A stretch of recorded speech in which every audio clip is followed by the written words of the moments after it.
Broadcasting live from the backstretch at Saratoga, this is the Handicappers Report. Brought to you by CapitalOTBBet.com, the premier online wagering site in New York State. CapitalOTBBet.com. Sign up today. And the Clubhouse Racebook, 711 Central Avenue, Albany. Make it to the Clubhouse Racebook.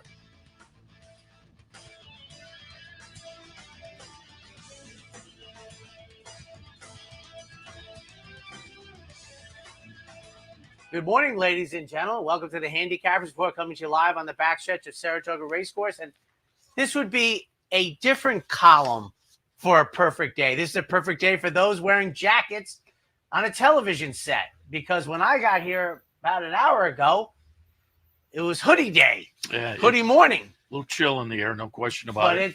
But it's gray and overcast today, but it's warming up. It's definitely warmer at 9 o'clock than it was at 8 o'clock. But it's as I said, it is a different perfect day. It is not a Chamber of Commerce morning, but I don't pay attention to the weather. It's supposed to clear up or anything today. Is it supposed to be a nice day? The whole weekend was supposed to be clear until later on Sunday. That's what I thought too. So I'm at a loss a little bit, but clear and fast. Quick note yesterday, and I thought it was me getting late to something, but I saw on Twitter it might not have been me. They did not give me the Mormino angle for the mile race. And I'm wondering if they didn't give it because of the situation previously where they gave us the Mormino angle for the mile race and we saw the rodeo show. Oh. You mean it was a different shot coming out of the gate? Yeah. Oh, okay. The one where you couldn't really see the action of the horses going on. I'm going to have to go back and look. I didn't notice. Sometimes they say they're off and I'm working on the computer and I don't tune into the race until they're on the backstretch or on the far turn. So I'm going to miss that. That's interesting, though, if they did that, because it's been a pretty standard shot, right? Well, I think it became unstandard after the non-situation the other day when they let the jockey herd the entire field out 5 paths, and there was no So to me, it's like we put the horses in the wrong post position. We've run races at the wrong thing. There was no DQ on that. I'm like, that's not good. I was like, how is there no situation? So they didn't show that angle. And I don't think it was by mistake. I'm going to have to wait and see. Wait and see the next time. 37 consecutive races of showing the mile races head on. We got the hurt. But is it anti-hurting when you hurt them out? No, I think that to me that is hurting going out. The other way would be the question, but it's hurting either way. But yeah, and I don't know whether that was hurting. That was just he came out and out. But apparently not. But so yesterday you got the blind shot where you know the shot is perpendicular to them. You know, you're looking at the side of their. You know, you can read the saddle cloths, etc., instead of seeing the head on. We'll see what they do going forward. But as I always, what's that line? I go, I don't believe in coincidences. That's my rule of thumb with adults. I just don't believe in them. I'm not with you there. I mean, I think there definitely are coincidences in life. Now, was that one? I don't know. I don't have the answer to it. But as I say, now I'm curious that I'll go back and watch the replay, but I'd be curious to see going forward because it seems like mile races are getting into the book now. So I'm sure we'll get opportunities to check that out. We'll see. I think the mile races I think they're here to stay. They made them, but I think there's a clear disadvantage. I mean, there's disadvantage for 2 horses. The inside horse is getting squeezed, and you can't blame the other guy, the 3 and the 4, because they ran a straight line. And then 8 and 9, but I think those races exist because that's what the trainers wanted, right? It must be because they went from 7 to 9 for 160 years, and now we have the 8, and it seems to be a tough distance to get a fair run for all the combatants. Yeah, and which is surprising that that's what the trainers want, given that, but it does seem that way because in the second condition book there were notably more, and so obviously there is some desire for them. But as I say, I'll have to go back and watch that yesterday, check that out. All right. Currently, I'll give you a little update on favorites. Favorites yesterday, 3-1. Currently at the meet, 35.5% favorites winning through 276 races. So there's your standing on the favorites at the meet, which is right in the ballpark. 30 to 36%, I think, is kind of a standard. We're on the high side of that. But there have been days where it is. Nobody loves stats more than me. And I think I'm going to be able to do this. I have a very busy schedule at the end of this meet, but I'm extraordinarily interested on the payout, because 35% has been kind of a bedrock, but I'm wondering if it's gone from $6.81 average down to $5.81 average, because I think that's almost more important than the rate. If you're losing 20%, 14, 15, 20% of the rate, that's significant. And as you said, whomever they are, like to pile on, which would make me think it's going to be, and I've said this, I don't know if I've ever said it on the air. I said, but I have comprehensive data for, well, in 2 more years, it'll be 50 years of data. And it's just a few mouse clicks away to see the payout, because the 35 hardly moves, but I think the other thing has moved a lot. I would agree. I mean, yesterday it was not that in that vicinity. It was $6.50 for the favorite in the first race, $4.40 for the favorite in the 8th, and the shortest price favorite was $3.60. So I don't think they were crazy short yesterday. But let me ask you a question, because this is anecdotally. Do you have the feeling that the first 15 years that you follow this, many horses paid less than even money? No. I agree with you. Anecdotally, I think, Secretariat would pay like $2.80, $3. It was, I think, because I agree. I think our anecdotal observations would stand up. When I'm into doing the handicapping show, I've said this before, in the afternoon, and you have a $5,000 conditional claimer out at Finger Lakes. You said this. 3 to 5. It's like 3 to 5 to me is Secretariat. That's right. There is no Secretariat in a conditional 5,000 claimer out at Finger Lakes, and so it's a little bit of a different animal. It seems like now as compared to 15 or 20 years ago. And I think when I do those mouse clicks, it's going to be whatever that emoji is, and I use it often with the 2 big eyes like saucers.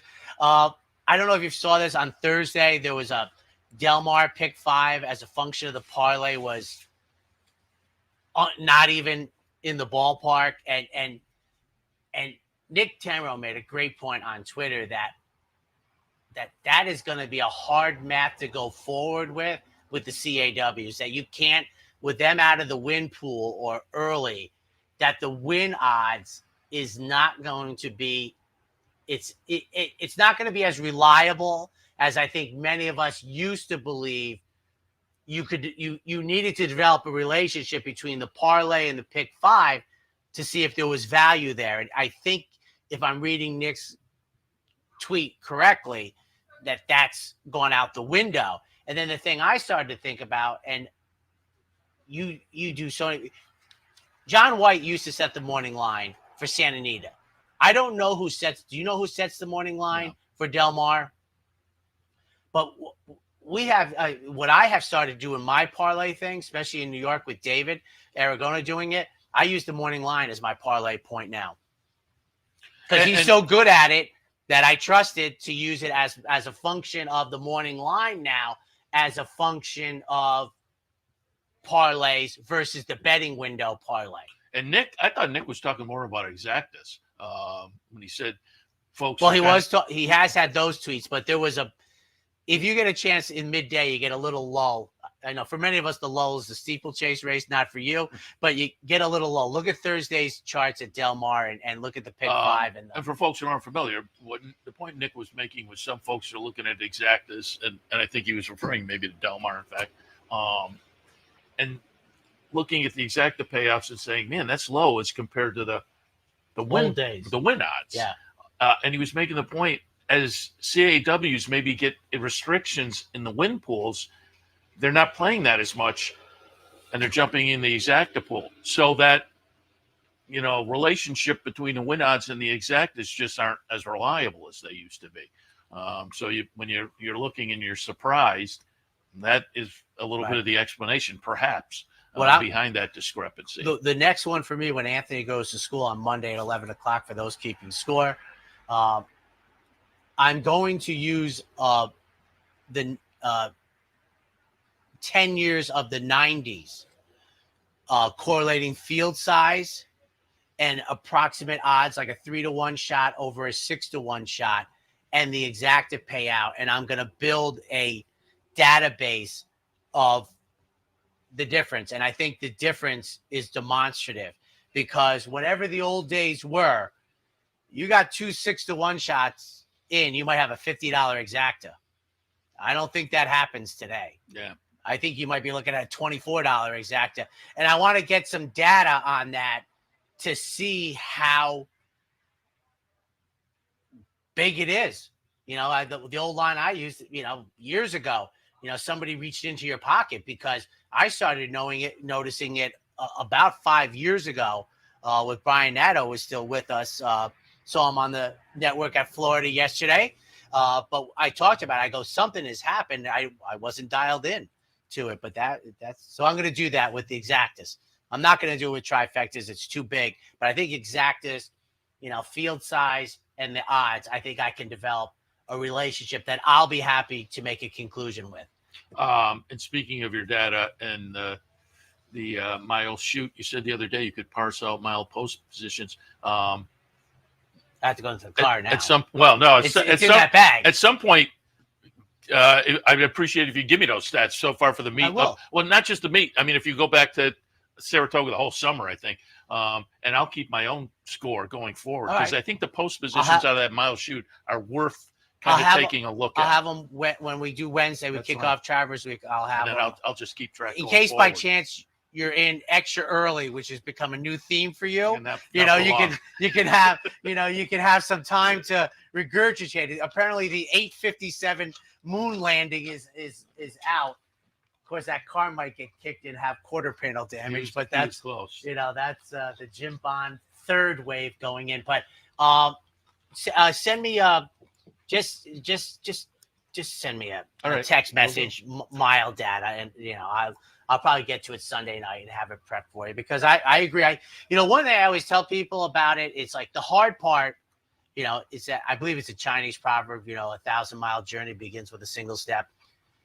Once you put in the grunt work of setting up the database, and that is the grunt work, starting it, and I've gone back and loaded, then it just becomes mouse clicks. Once you have done the grunt work, you can get data. You should see some of them, but I'll get you the data. I'll really parse it out.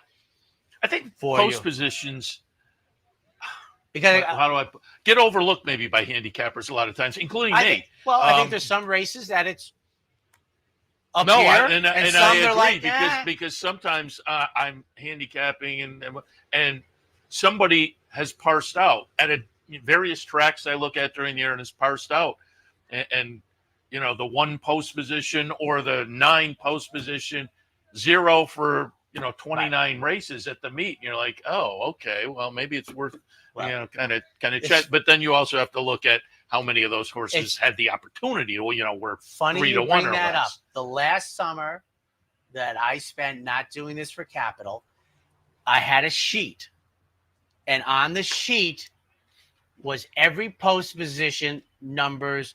It was thorough, horse, jockey, everything. But the most important part was the odds. That's why I always say to you, public handicappers without the ROI, I'm not interested in, because that's just not good. But what happens if 15 races in a row, post position 1 was 23 to 1? Yeah. So that's why it needs to be a little bit better. But I can tell you something. The hardest part that I do each year now is I have a log of every horse at the entries, everything. That's a lot of work. But once you're done, then I put it's comprehensive, but it illuminates a lot. For example, I could tell you in a few mouse clicks every horse that broke from post position 1 going 7/8, like in a millisecond, etc. And then corresponding the morning line odds and the final betting odds. So you'd be like, and because I agree with you 100%. And that's what, I say to you all the time. The only panacea for me is price. Price is everything. So, and you're right. And that's why, another thing, that's why we don't run them very often, although the opener, I think, tomorrow is 9 furlongs on the inner. You get a good amount of time to get a position that you want before you hit the turn. But I bring it up in correlation with the mile shoot because to me, and as I say, I think as I see those stats over the years, people looking at various tracks and various distances and it's important. I think on the mile shoot is really important. Well, I think you're right. There's geometry, and the mile on the inner, as I like to quote the great Mr. Jerkins, the winner and the 5 others that should have won. And at this mile shoot, and I tell you, that's where even the newbies, I think, with the head on, they can see, oh, that's not good. This guy's way out, over here. That can't be good. Or, the other day when Drake's Passage, who, is terrible out of the gate, so he doesn't help himself. But literally, as soon as he corrected that mistake, he's now in the bad position on the inside with the rail. So he has 2 problems within 200 yards. Yeah. All right. I think it's time for you got the business, or you just want to go to the play of the day? Let me get on. Alabama Day, in case I didn't bring it up. Today, we are, I'll start with the Fan Appreciation Day at the Gallop Inn. If you're a patron up in that direction, stop by so we can say thank you to you for your patronage. Always fun. There's food, there's vouchers, there's contests to have a little extra fun. So, again, that's the Gallop Inn. Stop by and say hello if you're in the area. Bounty bet today, Lake Pick 5 here at Saratoga. Play with your Capital OTB bet account. You're only playing against other people playing via Capital OTB bet. You get a shot at that nice bounty. Clubhouse Racebook today, King of the Hill contest. So have a little fun down there with that. And tomorrow at the Clubhouse Racebook, it is the Knockout Challenge. So again, we continue with a nice slate of promotions and events.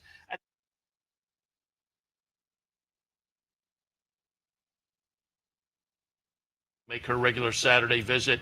She did a little tape piece with getting our daily run through with some of the friends. And Callie had a conversation with Wesley Ward. We'll look at that as well. And the Castellano tape I didn't get to yesterday. We'll look at that also. So that's coming up. But then we have Mike Trombetta, who yesterday, Future is Now is a monster. And that one won the Smart and Fancy yesterday. So we'll have Mike in, went down to the winner's circle and pulled him over. And also have George Weaver coming in. He has some nice winners at the meet as well. Having a very nice meet is George Weaver. So again, Mike Trombetta, George Weaver, amongst the guests coming up top of the hour on Racing Across America. All right, time for the play of the day. The Brooklyn Cowboy, Kevin Cox, up next. And they're off. Chevrolet, Mazda, and Ford right now at the DePaula Auto Group. Take off the savings you need on the vehicle that you want. New cars, trucks, SUVs, hybrids, and all electric. Delivered with DePaula savings. And the DePaula Auto Group has hundreds of pre-owned cars, trucks, and SUVs. Remember, DePaula can service any make and model and has over 100 service bays. So buy DePaula. Think DePaula for all of your automotive needs. DePaula Auto Group. Chevrolet, Mazda, Ford, and pre-owned. DePaula.com. Hello, everybody. Kevin Cox, the Brooklyn Cowboy, here with the DePaula Play of the Day from beautiful Saratoga Race Course. We've been giving you our plays of the days on Fridays and Saturdays throughout the meet, and we've been basing our success on 50 to win, 30 to place, 20 to show wager for the bankroll team. And after showing a flat bet profit in the first 3 years in doing this, we're shooting for the Grand Salami this summer. Our play of the day today on Alabama Day is in race 6, number 3, Keto Drink. Yuck. Who was actually a single for us. This miss was a little tardy to the party when getting smacked around a bit at the onset of the debut, but fought the good fight that day and rallying to pick up third place money. She gets off the rail a bit this afternoon, and even though it's only a couple of slots, something like that could help out a lot more than you would think. The Tomlinson combination for both the surface and the distance are the highest in the field, telling us that there's ample room for improvement off of that debut. From a DRF formulator aspect, Shug riding a rare duck so far this meet. Nearly doubles his normative batting average with female turf sprinters at 7-1 or less, from first-time starters up to 75 days, and has a positive ROI with that study. So once again, our capital OTB DePaula Play of the Day from Saratoga is in race 6, number 3, Keto Drink. Have a wonderful Alabama day, and we're going to see you out there. And they're off. Chevrolet, Mazda, and Ford right now at the DePaula Auto Group. Take off the savings you need on the vehicle that you want. New cars, trucks, SUVs, hybrids, and all electric. Delivered with DePaula savings. And the DePaula Auto Group has hundreds of pre-owned cars, trucks, and SUVs. Remember, DePaula can service any make and model and has over 100 service bays. So buy DePaula. Think DePaula for all of your automotive needs. DePaula Auto Group. Chevrolet, Mazda, Ford, and pre-owned. DePaula.com. And welcome back, ladies and gentlemen. It is Alabama Stakes Day. And I just wanted to add to that, Alabama here, and don't forget it's Kings Plate up at Woodbine. We've had some conversation about that this week on Racing Across America. Keith McCalmont was in yesterday, and I said, Keith, now with the press office here at NYRA, and has been for a while, but when we started making our trips up to Woodbine, he was in the press office up there. So with his Canadian background, we talked a little Kings Plate yesterday with Keith, and a couple of days ago, Mark Cassie was in. He has the favorite. No time in the Kings Plate today. It's not just the Kings Plate, it's a nice undercard as well. So keep that in mind for your wagering also. But obviously, Alabama, one of the highlights here at Saratoga. That's the feature today. You know, one of the things is, one of the great things is they have, I don't think there's ever even been a 5-second discussion about shortening the race. It's basically, you know, sits out there as an island unto itself at 1.25 miles for, you know, even older fillier mares. I mean, the Breeders' Cup, they kicked it back after 4 editions at 1.25 miles. They just shortened it up in 88 to 1.125 miles. So it just stands as a rock at 1.25 miles. The opener, I like it. 1 mile, hopefully right in front of us with the head on. 4, 3, 6, and 5. Thought the 2 was a little bit interesting as well. If you have that one in your mix, I would not argue at all for the Linda Rice trainee, the 2, but that just kind of missed. I went with House United on top, Rob Atras trainee off a near miss on the move up to Saratoga last time. It tried to turf at Churchill 2 back. So came to New York, and went turf to dirt. And as I say, just missed. Irod was on board that day, back on board again today. I'll tilt in that direction. Norwich in the 2nd spot. Nice win 2 back, was claimed out of that. Decent little 3rd place finish last time was claimed out of that. So popular at the claim box, both down at Churchill. This one comes to New York from Mike Maker, and I think is solidly in the mix, the conversation with this group. Indy Magic in the 3rd spot. Trainer very good off the claim, and this one was claimed last time. Now, claimed out of a 30,000 conditional and goes into a starter allowance. So you would think a little saltier group here, but off of that try last time with the number fired, if we get back to that, I think is dangerous. But again, it is a move into a little saltier group. 4, 3, 6, and 5. And to sew up an off-camera conversation, it could have been 2009 you could have done it. Tuesday was the 2nd. The Breeders' Cup was the 6th and 7th. That was Zenyatta winning the Classic. That what we're talking about is how to see the Melbourne Cup on Tuesday and the Breeders' Cup on Friday and Saturday. And it has to be really when Tuesday is November 1st or 2nd and you fly. It's very difficult to go the other way. It's doable if you get the nonstop. I'm 264.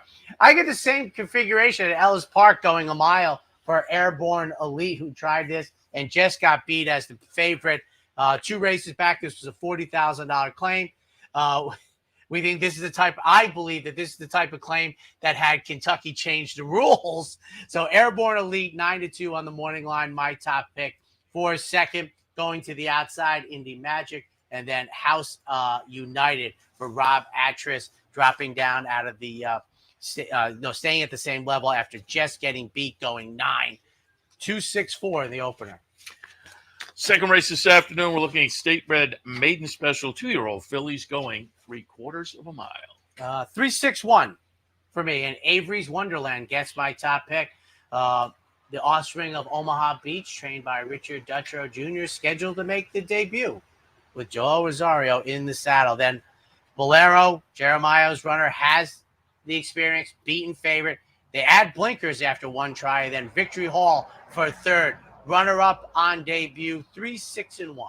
I am 4-6-7-1. The 5 a little bit intriguing to me as well.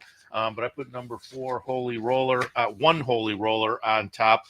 Bustin' Stones, our friend Roddy Valente's nice runner from back in the day. Overall, with 2-year-old first-time starters, 21%. On the bottom side, there were 3 siblings.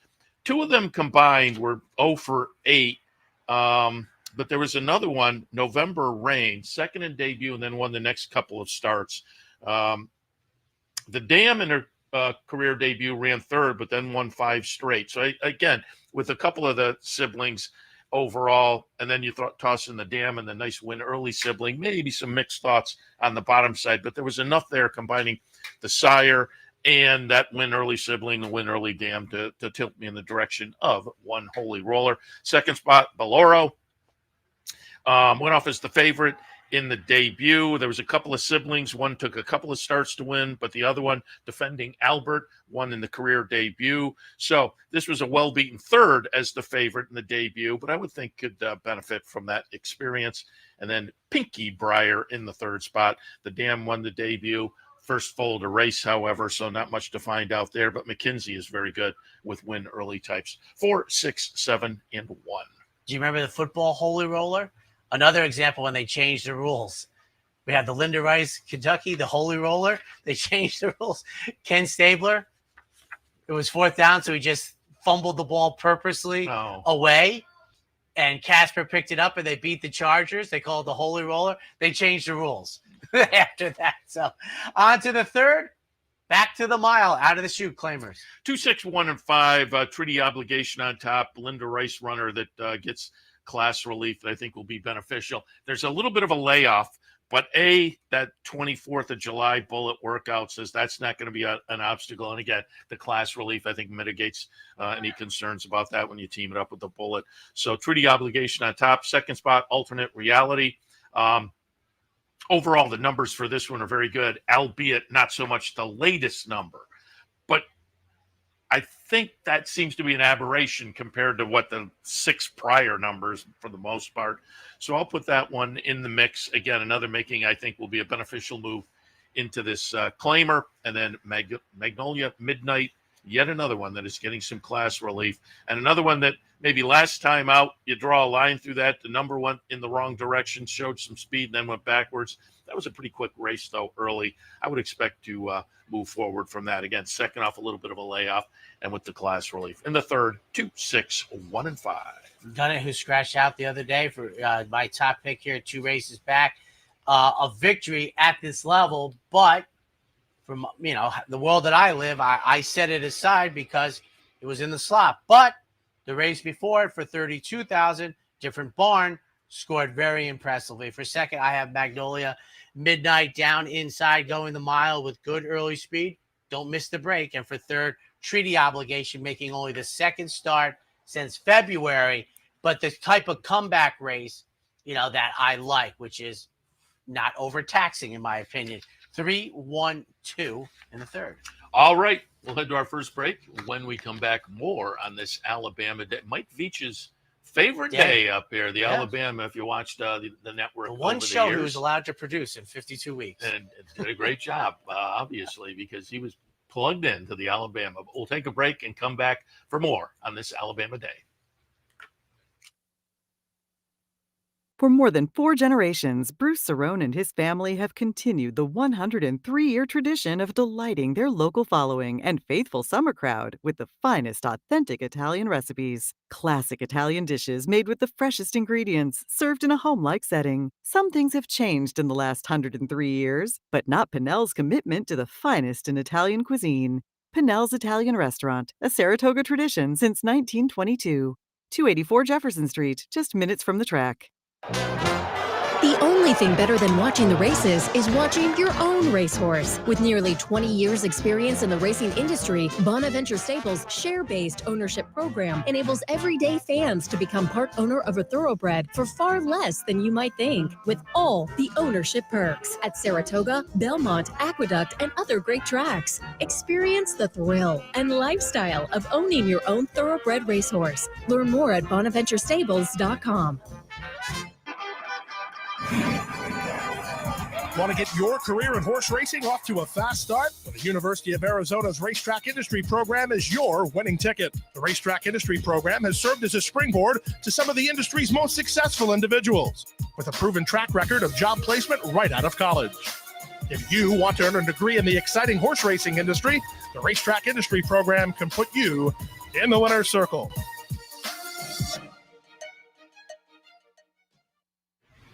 All right, let's hop back in. Handicappers Report on this Saturday, continuing with race number 4 this afternoon at Saratoga. Maiden Specials, 3/4 of a mile. I'm trying to find out if I can go to this year's edition of the Prince of Wales Stakes. 5-3-6 going in as it's the first leg of the Triple Crown today. I might see the middle jewel if I'm lucky. 5-3-6. Oh, Seth and I, we agree on 2 of them, but is it Cognation?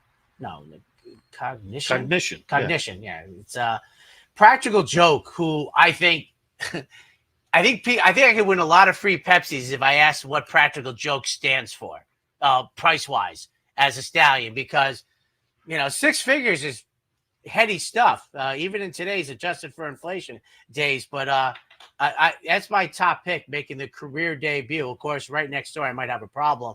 For a second, Amended Dreamer, another firster by Constitution. I was just taking a fly here. I think we're going to get better 8-1. Tennessee Belle, to me, what I'm selecting and betting against is that it's the regression angle, because that type of 75 is where I want to be winning, 76, winning the maiden. I don't want the 92s. Hard to build on it. So Tennessee Belle, if it weren't for the 21-day turnaround, would be heady stuff, but I think you're going to get a really bad price. I talked about the horse yesterday. It was 8-5, went off at 4-5. Was it Dreamlike? It might have been that you just like. I think Tennessee Belle. What's your opinion? Going to be odds on? I think so. Yeah. In the Yaupons winning, second start, good debut. But I'm again. I've seen so many. Whether it used to be the Schuylerville or the Sanford early in the meet. I guess technically still early in a different meet, they run a big number, but they regress, and you almost always get a bad price. Well, Tennessee Belle, I'm betting will be a bad price in my mind's eye. Whether she regresses or not, I don't know, but I'm not willing to find out at odds on. 5-3-6. 1, 6, 5, and 7. The one being my dark horse play of the day, brought to you by the Dark Horse Mercantile in the presence of Saratoga in downtown Saratoga, right on Broadway. Stop by and say hello. And I kind of searched around for my dark horse. Wasn't quite sure because, again, Tennessee Belle is interesting. There are a couple interesting in here, but not so interesting. I think they're, monsters. And Sunkiss could be interesting for Bill Mott at an 8-1 morning line. Gervin on top. Gervin is a good sire of win early types. The Dam herself won her career debut. A couple of siblings, Damon's Mound, won the first 2 starts. Moon Mist won 2 of the first 4. I thought there was plenty of win early here. A trainer who can have them ready. Kendra Carmouche having a good meet. I thought, again, with the breeding and the trainer, a little nature and nurture at work, as I like to say. So my dark horse play of the day today, race number 4 at Saratoga, horse number 1, Sunkiss. Then I did use Tennessee Belle. Absolutely logical. By Yaupon, win or just missed ran second, but a good second in debut. Again, with a solid debut number, I think should be dangerous. Cognition, it's Chad, it's Klarovich. I'm always looking at that team in these kind of races and looking seriously, but the lone sibling was kind of an uninspiring 0-for-3. So I moved that one down a little bit. Same with Saratoga Party from Chad Brown. The Dam herself was kind of a dud. The siblings weren't much, but it's by Vacoma. And with Vacoma on top, I was kind of first go through, let me put it that way, on this race. I was looking at that one with a comb on top, but I couldn't pull the trigger. All About You had a sibling that won the career debut. So it's an interesting race where I don't think anything is absolutely jumping off the page, but with connections and or breeding, there were things to like and maybe not like about a few of them, but I landed on the 1 as the dark horse play of the day, 1, 6, 5, and 7. And unless I'm missing something, right? So Cognition doesn't have any financial angle, does it? I would guess it does. But I mean, I can't the guess you're supposed to make is yes. Yeah. I'm not aware of any of it, and most of them are so entry level that most people would pick up on. And I was right about the Prince of Wales Stakes at Fort Erie, September 9th, that Tuesday. I think I'm going. I'm pretty sure I'll be back from LA for week 1 of the NFL season. Now I'll get the Baltimore Raven person yelling in my ear. But it's Tuesday, September 9th. I was saying to Seth, who used to go up to Woodbine when it was before the meet for the then Queens play, right? You did a couple of those, right? Yeah. So, but I've never been to Fort Erie. He has, but it used to be like September 28th. It'd be like the final Tuesday, but now it's the second Tuesday. So I think I'm going. One of those trips to Woodbine made a stop at Fort Erie on the Sunday. They were running Sunday then. Yeah. And you drive right by it on the way back. All so and it's fun. And a very unique infield, I will say. It's like a jungle out there. And there's that one race every year where they jump into the lake. And 5th race on the card, 11 furlongs on the inner. 6, 5, 6, 4, 5, and 7. Again, another race where there was another one that just missed. Number 3, Outsource, if you're tilting in that direction. But I went Zverev on top. Mike Maker off the claim. They move up a little bit, but it's not enough that I think you have to be concerned. But more importantly, the race the horse was claimed out of was a good near miss. Jose Ortiz on board that day. Irod hops on board today. Mike Maker out okay off the claim, and a horse that's in good form. I'll go Zverev on top. Il Siciliano. Oh, no, that was in the 3rd spot. Fuerteventura in the 2nd spot. This horse was a dark horse play of the day for me. I'm not sure whether it was the 30th or the 20th. But both of those ran in the money. Well, both good calls. The 30th is a great call. They were decent prices both days as well. So in good form, claimed out of that first start, moved up saltier competition last time and ran a good second. So they put some money in the bank. Now they move back down, but still above the level of the claim. I like the move. I think this one is dangerous. And then Il Siciliano in the 3rd spot off a near miss last time in the 2nd start off a little bit of a layoff. It's hardly a layoff these days, but regardless of how you look at it, moved from a stake into a similar event up here last time and ran very well. I would expect more of the same today. 6, 4, 5, and 7. I took a little bit of a reach here because I do think 4, 5, 6 are serious players in here, but Outsource to me, I'm thinking can reach a new top. You don't hear that too often anymore, but a new top, which Outsource has to do. Secondly, I think I will receive better than 8-1, but I could, the 4, the 5, and the 6 to me are all about there. Now, usually I more prefer the Mount Everest angle, but I have to do a little, I just got a text, and based on who I know text me, I know it has to do with the Fort Erie race. So you know who texted me. I don't know who texted me. Well, what's Fort Erie next to? Oh, okay. So now you know who texted me. But Outsource is a reach, but it's not I don't think it's a crazy reach. We're going to get a good price, and it does have to run better. I have Mike Maker's 6 first off the claim, and then Investment Mandate. Who Investment Mandate might be the same type of reach as Outsource, but based on the connection, Investment Mandate is going to get bet. There's going to be more people that think Investment Mandate can make this, according to the buyers, huge jump forward. 3, 6, 7. Now I know we have 2 Buffalonians, if that's the correct phrase, watching us this morning. So, hopefully I won't see this person's legs again, though. Do you see his tweet? No. He was relaxing at home watching us. No. I did not see that. I'll have to look that up.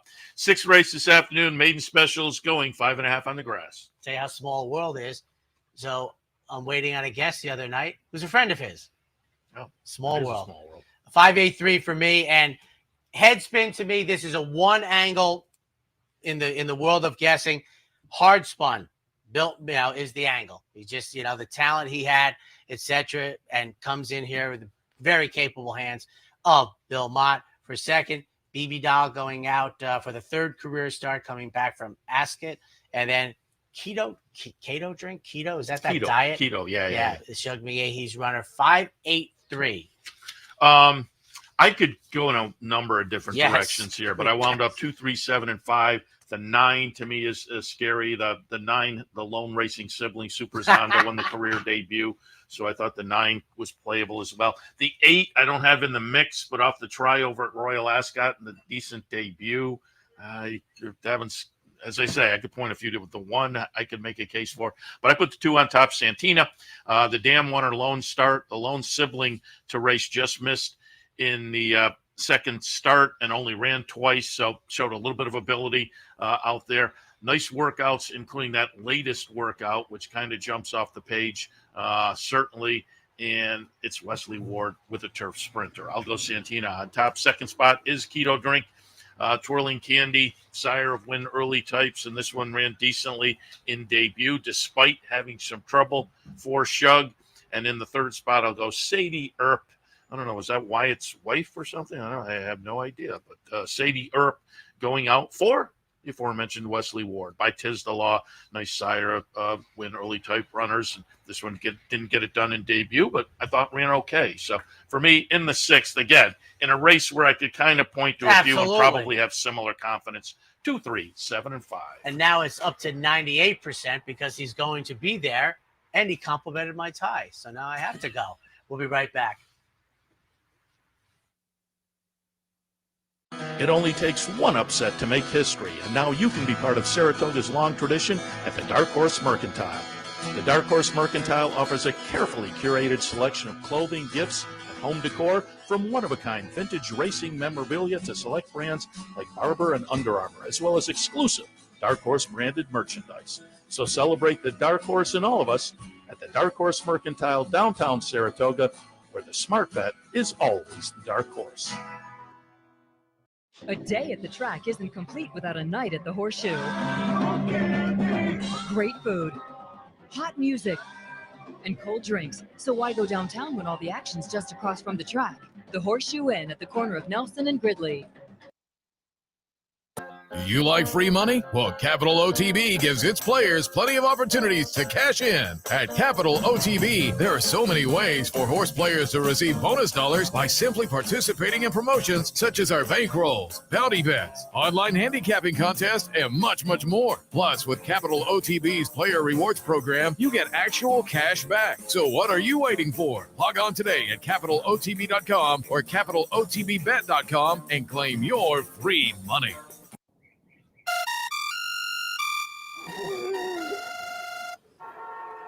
Come on. I want sales reports on my desk by Monday. Oops, my bad. Love racing? RTN brings you every live simulcast on your home television, plus live video streaming and race replays on your PC and mobile devices. To order, visit rtn.tv. RTN, a breed apart. Welcome back, ladies and gentlemen. Race number 7, 2-year-olds, maiden special weights, going 6.5. We don't run very many of these. Can you think of the most famous winner of one of these rare 6.5 baby races? I cannot. I think you watched the Belmont Stakes with them. 'Tis the Law. Oh, there you go. They don't run very many 6.5 babies. Yeah, if people not remember, I watched the Belmont Stakes with them at Pinnell's. Yes. And why at Pinnell's? It was the pandemic year. 6, 2, 1, and 8. The 4, again, also interesting in here, but I put number 6 on top. I mentioned earlier these kind of races, always looking at the runners from Chad and Klarovich. This one, as compared to the one earlier, a little more intriguing. Perhaps the Dam herself, second in debut, won the next 2, then second, then another win. So in the first 5 starts of the career, 3 wins in a couple seconds for the Dam. Chad Brown, some good stats if you kind of parse them out. It was a little bit interesting. Chad Brown, the last 3 years with sprinting 2-year-old first-time starters at Saratoga, last 3 years, 8 for 56, 14%. Last 2 years, 7 for 37, 19%. And you just go back to last year, 4 for 16, 25%. So the percentage is improving over the last few years. Again, I like Chad and Klarovich runners to begin with, so I'll land on cost effective.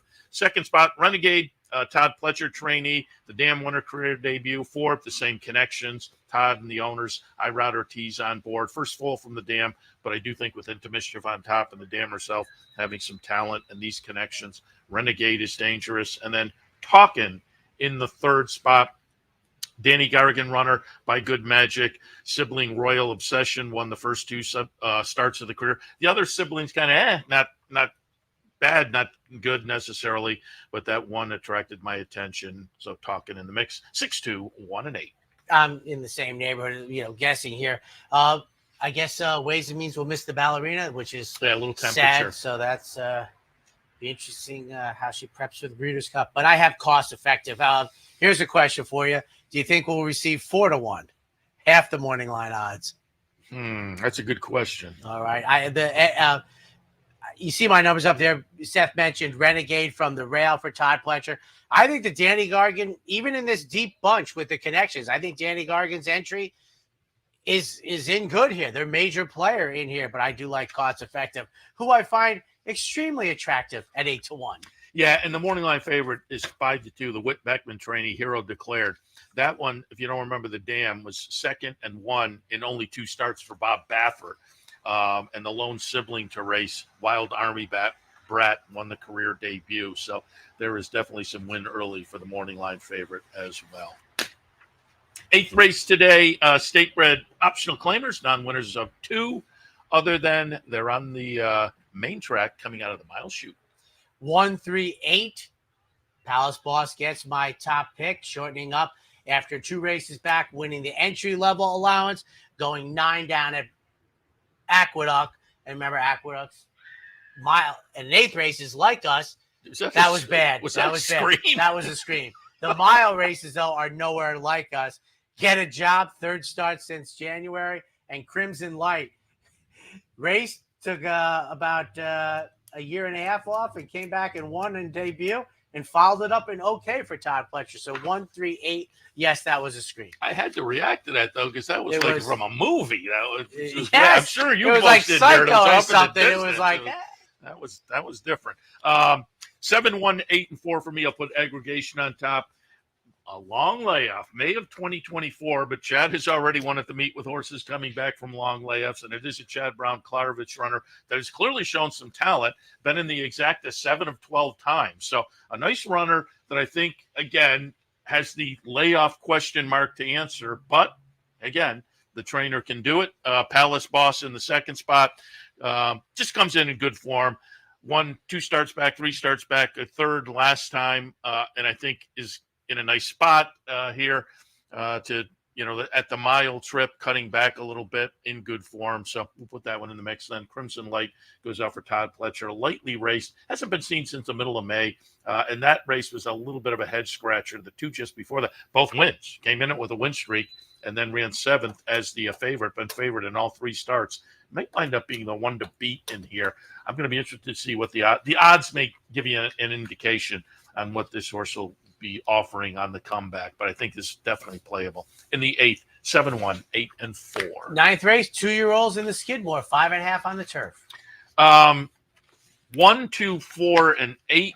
If Wesley Ward goes with Schwarzenegger, I think we've maybe gotten some word that might not happen, but I will wait for official results until we hear, because I think if Schwarzenegger goes, there's been buzz on this horse. The workouts are very good.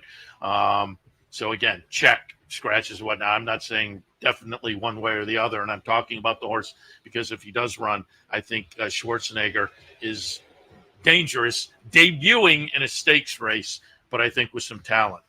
Sandal Song, we'll have Georgia Weaver in a little bit later. We'll talk about this one, but won the career debut, little stakes race down at Gulfstream that is essentially a win and you're in for Royal Ascot. Brought the horse over to Royal Ascot and ran a decent 3rd over there. Now 3rd start of the career after having shown plenty of talent. Sandal Song, I think, is dangerous. And Tough Critic won the career debut at Keeneland and then went over to Royal Ascot himself. This one didn't run quite as well as the barn mate, but I do think off the career debut at Keeneland is intriguing in the 9th. 1, 2, 4, and 8. I'm not so sure Tough Critic works. 8 more horses, 8 different positions. Yeah. For that. I think Tough Critic's second race, the mountain of stuff you're up against. I like Tough Critic in this spot coming back. Going, traveling around the world. What you were alluding to is a 23-horse field. He ran 11th, and he beat half the field. Song was in a 15-horse field and ran 3rd. They missed it too. So I like Tough Critic here. Just there's some guessing, but to win on debut the way he won, I like that speed pop in the field, dominating and winning. Less so, but that shows a little professionalism. We'll see. 4, 8, 7 for me. Bob Rowski for all hockey fans coming back off of a sensational dirt win. All right. We'll head to another break. And when we come back, we'll complete our look at Alabama Day Saturday. Stay tuned.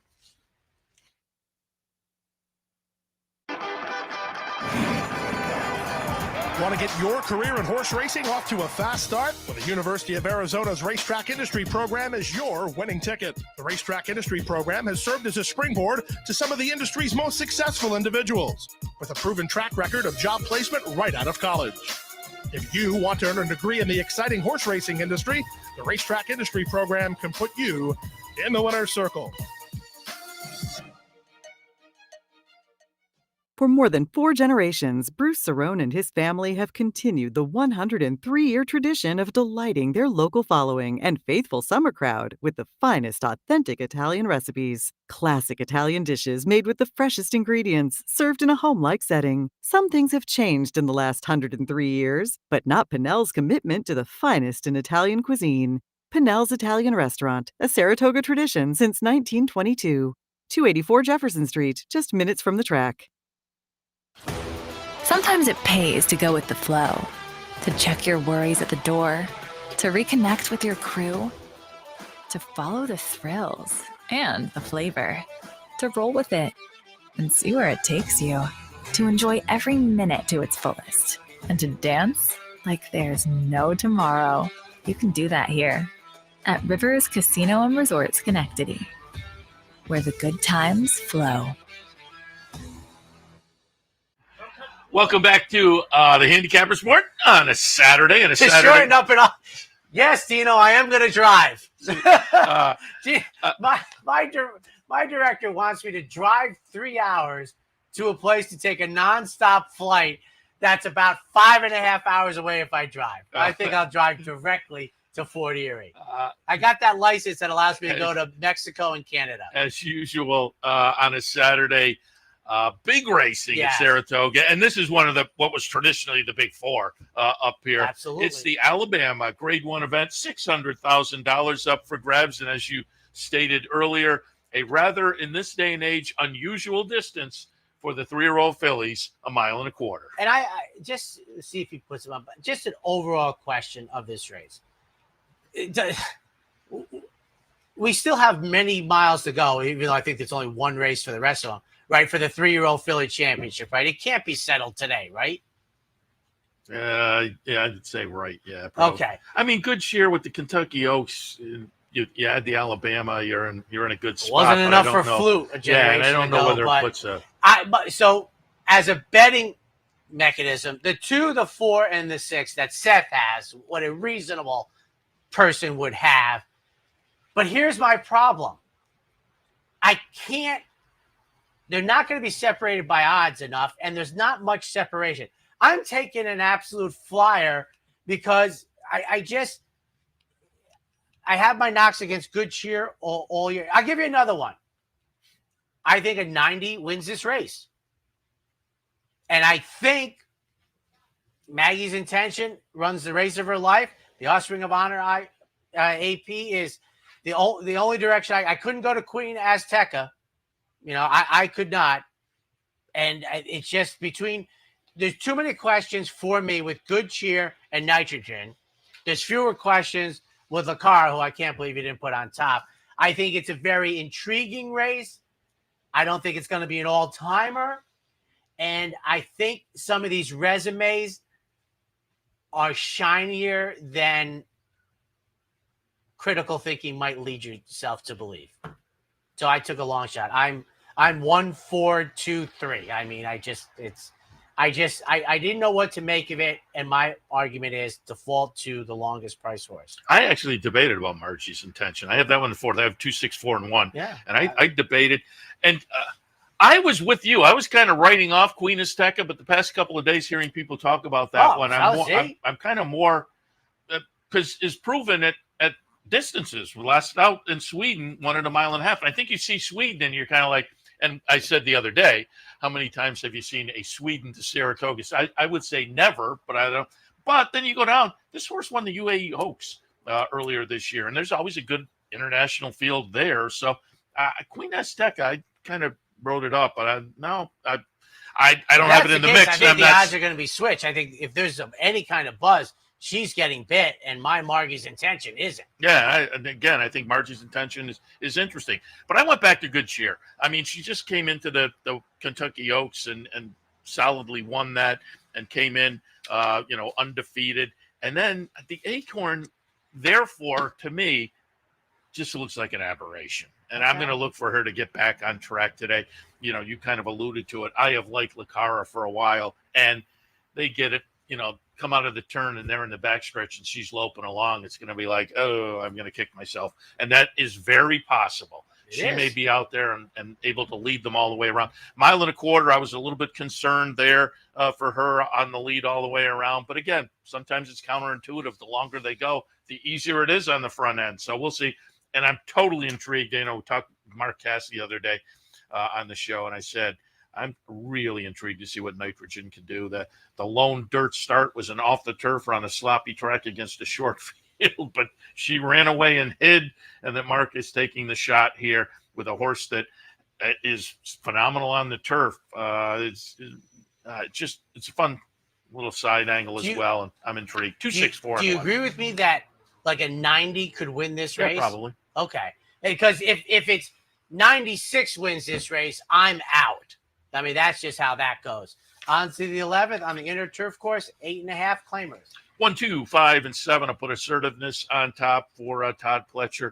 Moves in for a tag. I think that's going to be beneficial.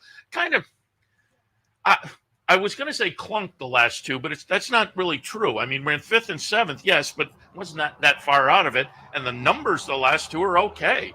So I think this horse is actually in pretty good form overall. I think it's going to be a solid fit in here this afternoon. Dakota Country in the second spot, dropped down to this level last time and ran decently for Danny Garrigan and Dean Reeves. And then Mogo in the third spot, Linda Rice off the claim. They come back for a little less than the claim, and I think should be a square fit with Irad on board, 1, 2, 5, and 7. Now, my horse is not in Seth's mix, which is fine.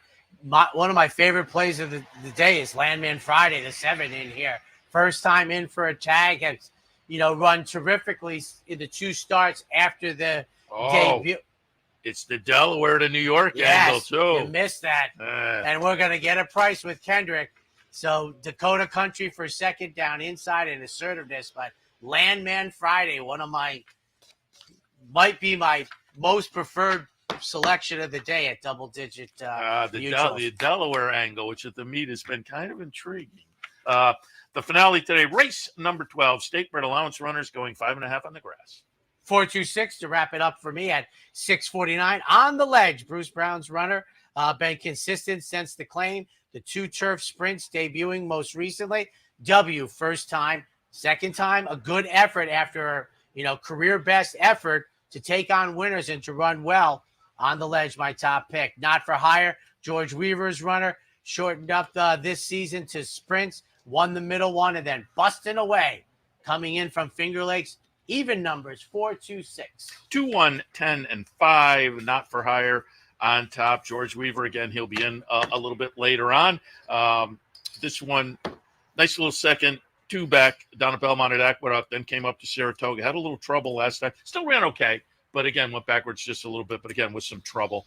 Spoken bluntly, going out for Bruce Levine off a nice win last time down at Belmont at Aqueduct. And then in the third spot, we will go outside to Pay the Juice. Shug McGahee runner owned by Bill Parcells. Augustin Farm, again, the nom de plume of Bill Parcells.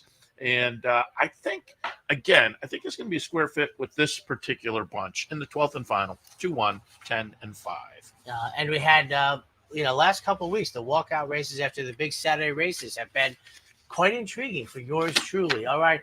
It's Alabama Stakes Day. It's a terrific renewal. Three horses that have question marks, but that, it's a good meeting. It's going to be a relatively short race. 6-horse field, but I agree it's a really intriguing. It's a field. very intriguing race, and I think if you like and they're all in the mix for 3-year-old. Yeah, they got to move forward. Whomever has the next 2 races.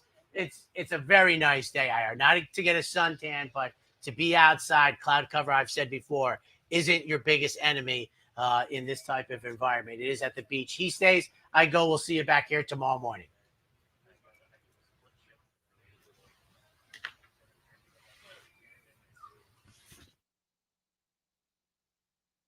Bet.com, the premier online wagering site in New York State. CapitalOTBBet.com. Sign up today. And the Clubhouse Racebook, 711 Central Avenue, Albany. Make it to the Clubhouse Racebook.